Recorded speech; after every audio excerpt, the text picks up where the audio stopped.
हम data privacy और privacy की अवेयरनेस के बारे में रेगुलर बात कर रहे हैं। हमने ग्रीवेंस एड्रेसेबल और डीपीडीपी एक्ट के बारे में भी बात की। इस वीडियो में हम बात करेंगे कि क्या भारत के जो नागरिक हैं वो जानते हैं कि प्राइवेसी उनका फंडामेंटल राइट है, कैसे सरकार को उनकी मदद करनी चाहिए और अवेयरनेस बढ़ानी चाहिए। मेरे यूट्यूब चैनल पे आपका स्वागत है, जिसपे आप रोज डेटा प्राइवेसी पे कुछ ना कुछ नया कंटेंट देखते हैं।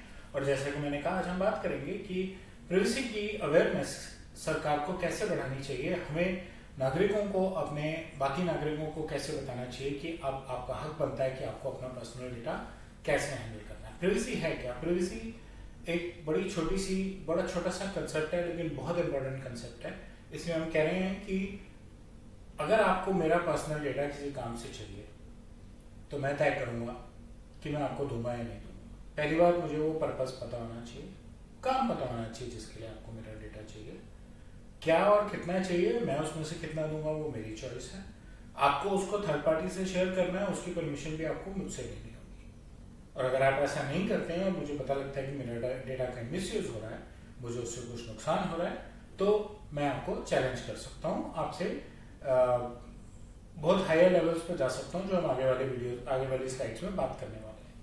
तो मुझे क्लैरिटी होनी चाहिए कि आप मेरा पर्सनल डेटा क्यों ले रहे हैं और कैसे ले रहे हैं, और मैं ये डिसाइड करूंगा कितना डेटा दूंगा और क्यों दूंगा और कैसे दूंगा।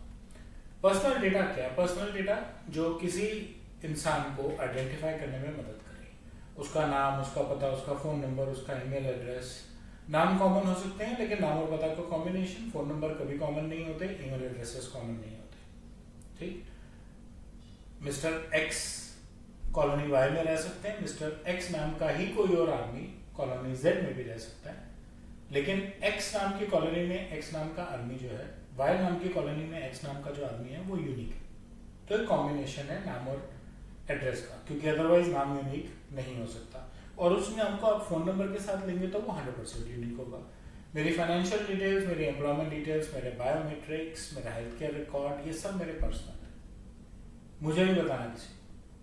मुझे दवाई भी खरीदनी है तो मुझे दवाई का नाम बताना है, मैं नहीं बताना चाहता क्या बीमारी है। आप इंटेलिजेंट हैं एज अ केमिस्ट, आप जज कर सकते हैं। लेकिन मैं डायबिटीज की गोली तो खा रहा हूँ, ये तो आपको मालूम है, तो आपको मालूम है मुझे डायबिटीज है, लेकिन मुझे मेरा HbA1c 7 पे है या 12 पे, इससे आपको कोई मतलब नहीं है। सो ये जो इन्फॉर्मेशन है, जो फाइनेंशियल है, बायोमेट्रिक है, मेरा हेल्थ केयर है, इसको हम सेंसिटिव इन्फॉर्मेशन भी कहते हैं, क्योंकि अगर ये ब्रीच हो जाती है तो मुझे नुकसान हो सकता है। मुझे कोई यूनिक इलनेस है, वो ठीक हो सकती है, लेकिन किसी को पता लग गया और वो मेरे बारे में गलत रूमर्स डालता है, वो मुझे मेंटल एग्नी और टेंशन दे सकता है, मेरे लिए खतरनाक है। तो इसलिए ऐसी इंफॉर्मेशन को सेंसिटिव पर्सनल इंफॉर्मेशन कहते हैं।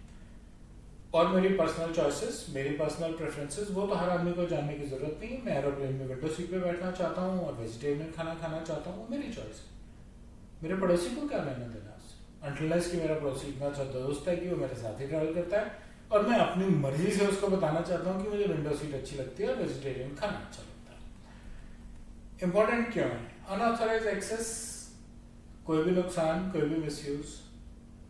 मैंने बहुत छोटे उदाहरण दिए, लेकिन अगर बैंक वाले चेकबुक मेरे यहाँ कुरियर करते हैं और वो कुरियर एजेंसी का लड़का उस एड्रेस पे मुझे आके तंग करता है किसी और तरीके से, मेरे फोन नंबर पे मुझे उल्टे सीधे मैसेजेस भेजता है, तो मेरी पर्सनल इंफॉर्मेशन का मिसयूज है।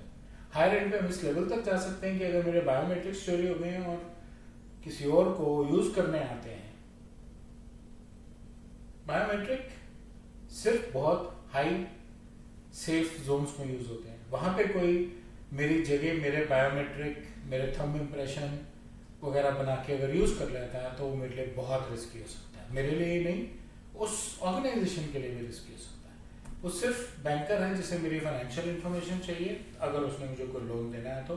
वो सिर्फ डॉक्टर्स हैं जिनको मेरा हेल्थ केयर रिकॉर्ड चाहिए, अगर उसी डॉक्टर से मैं ट्रीटमेंट कर रहा हूँ तो। उसके अलावा किसी को जानने की जरूरत नहीं मुझे क्या बीमारी है या मैं क्या तनख्वाह कमाता हूँ। ये इन्फॉर्मेशन स्प्रेड क्यों कर रही है दुनिया में? स्प्रेड कर रही है क्योंकि हम ऑनलाइन शॉपिंग कर रहे हैं। हम एक एग्रीगेटर को जाके बोलते हैं, वो हमें 10 वेबसाइट्स, 10 अलग अलग एयरलाइंस की टिकटें एक ही जगह दिखाता है, हम टिकट बुक कराते हैं, फिर वो हमारे यहाँ टिकट बुक करता है, हमारे फाइनेंशियल्स लेता है, अपना रिकॉर्ड अपडेट करता है।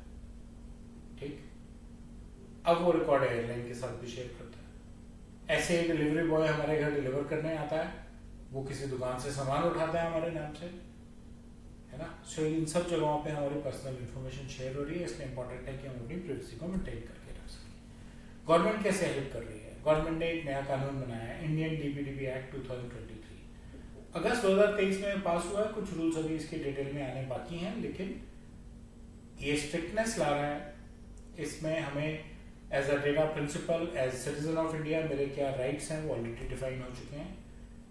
कंसेंट बेस्ड डेटा प्रोसेसिंग है, बिना मेरी परमिशन के आप मेरा डेटा कलेक्ट करके प्रोसेस नहीं कर सकते। और कलेक्शन को, यूसेज को, प्रोसेसिंग को, स्टोरेज को, डिलीशन को, थर्ड पार्टी शेयरिंग को, इन सबको प्रोसेसिंग में माना जाता है डीपीडीपी एक्ट के दौरान। और अगर कोई प्रॉब्लम आएगी तो 250 करोड़ रुपए तक की पेनल्टी लगाई जा सकती है।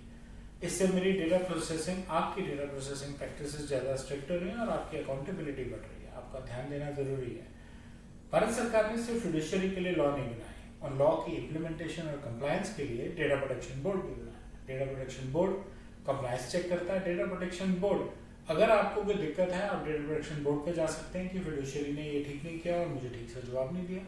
और अगर आपको बोर्ड से भी ठीक रिस्पॉन्स नहीं मिलता या आप सेटिस्फाइड नहीं है, तो आप एक एपलेट ट्राइब्यूनल पे जा सकते हैं एस्केलेट करने के लिए कि साहब हम परेशान हैं, बताइए हमें क्या करना है।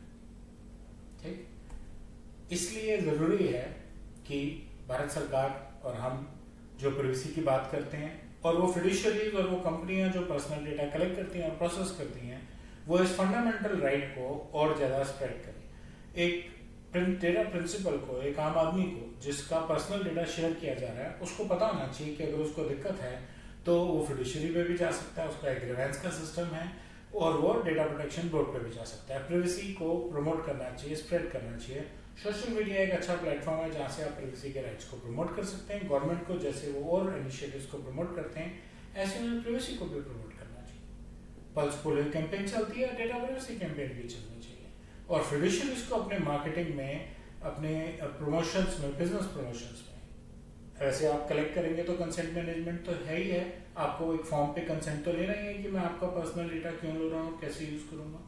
उसके अलावा आपके प्राइवेसी नोटिस होने चाहिए जो आपकी वेबसाइट पे अवेलेबल होना चाहिए, टाइम टू टाइम अपडेट होनी चाहिए। और जब उसमें कोई मेजर चेंज आए तो उससे रिलेटेड ईमेल्स, फोन नंबर्स, जिससे कि जिसका डेटा आपके पास है उसको पता हो कि आपकी प्रोसेसिंग एक्टिविटीज में क्या चेंज आए। और अगर आप वो डेटा किसी और एक्टिविटी के लिए भी यूज करेंगे तो आपको दोबारा कंसेंट लेना पड़ेगा। फिड्यूशियरी के पास एक ग्रीवेंस रिहर्सल सिस्टम भी होना चाहिए जहाँ पे डेटा प्रिंसिपल जाके अपनी कंप्लेंट दिखा सके। सो ये अवेयरनेस मैकेनिज्म है डेटा प्रिंसिपल्स के लिए, उनको पता होना चाहिए उनके क्या राइट्स हैं और कैसे यूज करने हैं।